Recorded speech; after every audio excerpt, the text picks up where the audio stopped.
નમસ્તે મિત્રો, સ્વાગત છે તમારું મારી યુટ્યુબ ચેનલ અર્ચના કિચનમાં। આજે આપણે મેદો કે રવાના ઉપયોગ વગર મેથી અને ઘઉંના લોટમાંથી ક્રિસ્પી નાસ્તો બનાવીશું। આ નાસ્તો ખૂબ જ ક્રિસ્પી અને સ્વાદમાં પણ ટેસ્ટી લાગે છે। નાના બાળકોને નાસ્તામાં આપી શકો છો। મેથીનો ક્રિસ્પી નાસ્તો બનાવવા માટે મેં અહીંયા એક પેન લીધું છે અને તેમાં 2 ટેબલસ્પૂન ઘી ઉમેરી દઈશું।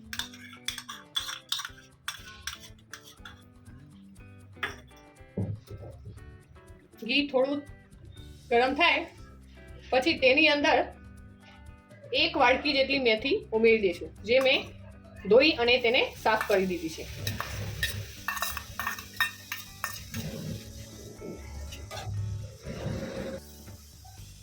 મિત્રો, મેથીને 1 થી 2 મિનિટ સુધી ઘીમાં સાંતળી લેશું, જેથી તેમાં રહેલું મોઇશ્ચરાઇઝરનો ભાગ દૂર થઈ જાય। તેલની જગ્યાએ ઘીનો ઉપયોગ કરવાથી આ નાસ્તો ખૂબ જ ટેસ્ટી લાગે છે। મિત્રો, 2 થી 3 મિનિટ થઈ ગઈ છે અને આપણી મેથી હવે તમે જોઈ શકો છો કે તે સારી રીતે ઘીમાં શેકાઈ ગઈ છે। હવે તેને ઉતારી લઈશું। મિત્રો, નાસ્તાનો લોટ બાંધવા માટે મેં અહીંયા 2 કપ ઘઉંનો લોટ લીધો છે, જે આપણે રોટલી માટે ઉપયોગ કરીએ છીએ। તેને લઈ લઈશું। ત્યાર પછી 1 નાની વાટકી ઘઉંનો કડકડો લોટ લીધો છે, તેને પણ એડ કરી દઈશું। મિત્રો, નાસ્તાને ક્રિસ્પી અને કડકડો બનાવવા માટે મેં અહીંયા ઘઉંનો કડકડો લોટ લીધો છે। ત્યારબાદ મસાલામાં 1 ચમચી મીઠું, 1 ચમચી જીરું, 1 ચમચી અજમો તેને હાથેથી ક્રશ કરી દઈશું, જેથી તેની ફ્લેવર ખૂબ જ સરસ આવે। અડધી ચમચી હિંગ, અડધી ચમચી હળદર પાવડર, અડધી ચમચી લાલ મરચું પાવડર। નાસ્તાને ટેસ્ટી બનાવવા માટે 2 ચમચી સફેદ તલ એડ કરી દઈએ। મિત્રો, નાસ્તાને ક્રિસ્પી બનાવવા માટે 2 ચમચી તેલનું મોણ ઉમેરી દઈશું। હવે બધી જ વસ્તુને સારી રીતે મિક્સ કરી લઈએ। તેલના મોણને આ રીતે હાથેથી સારી રીતે મિક્સ કરી લઈએ, જેથી કરીને બધા જ લોટમાં તેલનું પ્રમાણ સારી રીતે જળવાઈ રહે। મિત્રો, તમે જોઈ શકો છો કે મસાલા અને તેલનું મોણ એકદમ સારી રીતે લોટમાં મિક્સ થઈ ગયું છે અને આપણું આ રીતનું સ્ટ્રક્ચર થઈ ગયું છે। મિત્રો, હવે તેની અંદર રોસ્ટ કરેલી મેથી ઉમેરી દઈશું અને બધા જ મસાલાને સારી રીતે મિક્સ કરી લઈશું।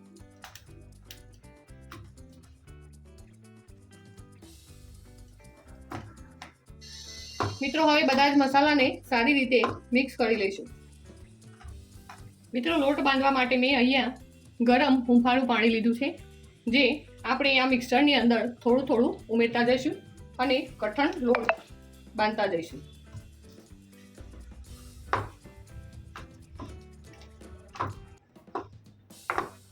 મિત્રો, જો તમે આ લોટ કઠણ ન બાંધો તો આ નાસ્તો તમારો ક્રિસ્પી નહીં બને।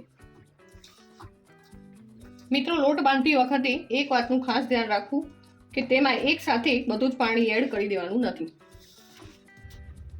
મિત્રો, હવે લોટની ઉપર 1 ચમચી તેલ ઉમેરીને તેને સારી રીતે મસળી લઈએ।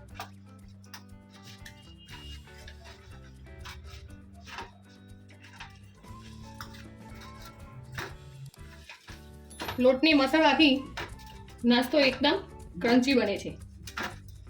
મિત્રો, આપણો લોટ બંધાઈને તૈયાર થઈ ગયો છે। હવે તેને એક કપડાથી સારી રીતે ઢાંકીને 10 થી 15 મિનિટ સુધી રહેવા દઈશું। મિત્રો, 10 થી 15 મિનિટ થઈ ગઈ છે અને આપણો લોટ સારી રીતે સેટ થઈ ગયો છે। મિત્રો, હવે તેને ફરી પાછું 1 થી 2 મિનિટ સુધી મસળી લઈશું। મિત્રો, ત્યારબાદ તેમાંથી થોડો લોટ લઈને મીડિયમ સાઇઝનો લુઓ તૈયાર કરી લઈએ અને હવે આ રીતે બધા જ લુઆને તૈયાર કરી લઈએ। મિત્રો, હવે તેને વણવા માટે મેં અહીંયા એક પાટલો લઈ લીધો છે અને હવે તેની ઉપર થોડું મોણ લગાવી દઈએ। આપણે વણતી વખતે તેના ઉપર કોરા લોટનો ઉપયોગ કરવાનો નથી. હવે આ લુવાને પાટલા ઉપર રાખીને મીડિયમ સાઈઝની પૂરી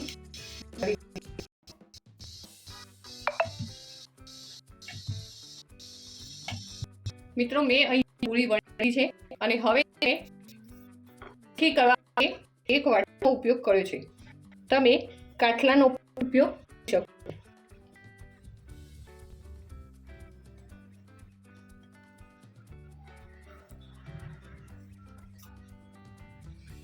મિત્રો હવે આ પૂરીને કટર અથવા તો છરીની મદદથી 4 સરખા ભાગ કરી લઈએ.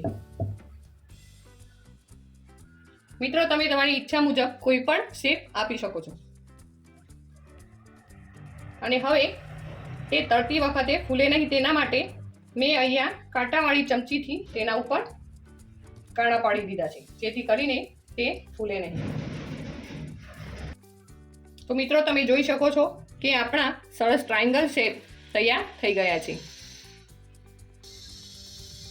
તો મિત્રો આ રીતે બધી જ પૂરી વણીને આપણે તેને આ રીતનો શેપ આપી દઈશું. મિત્રો મેં અહીંયા મીડિયમ આંચ પર તેલ ગરમ થવા રાખી દીધેલું છે. તો મિત્રો હવે આપણે બધા જ કટ કરેલા નાસ્તાને તેલમાં એડ કરતા જઈશું અને તેને સારી રીતે તળી લઈશું.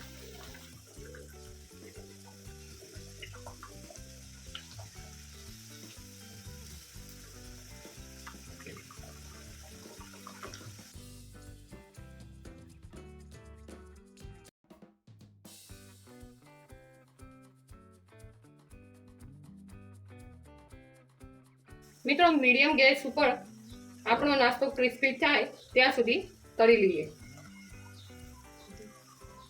મિત્રો આપણે નાસ્તાને તળતી વખતે ગેસની ફ્લેમ મીડિયમ રાખવાની છે, જેથી કરીને તે અંદરથી પણ સારી રીતે શેકાઈ જાય, નહીં તો તે અંદરથી કાચો રહી જશે. મિત્રો હવે તમે જોઈ શકો છો કે આપણો નાસ્તો તળાઈને તૈયાર થઈ ગયો છે. હવે તેને એક જાળાની મદદથી કાઢી લઈશું.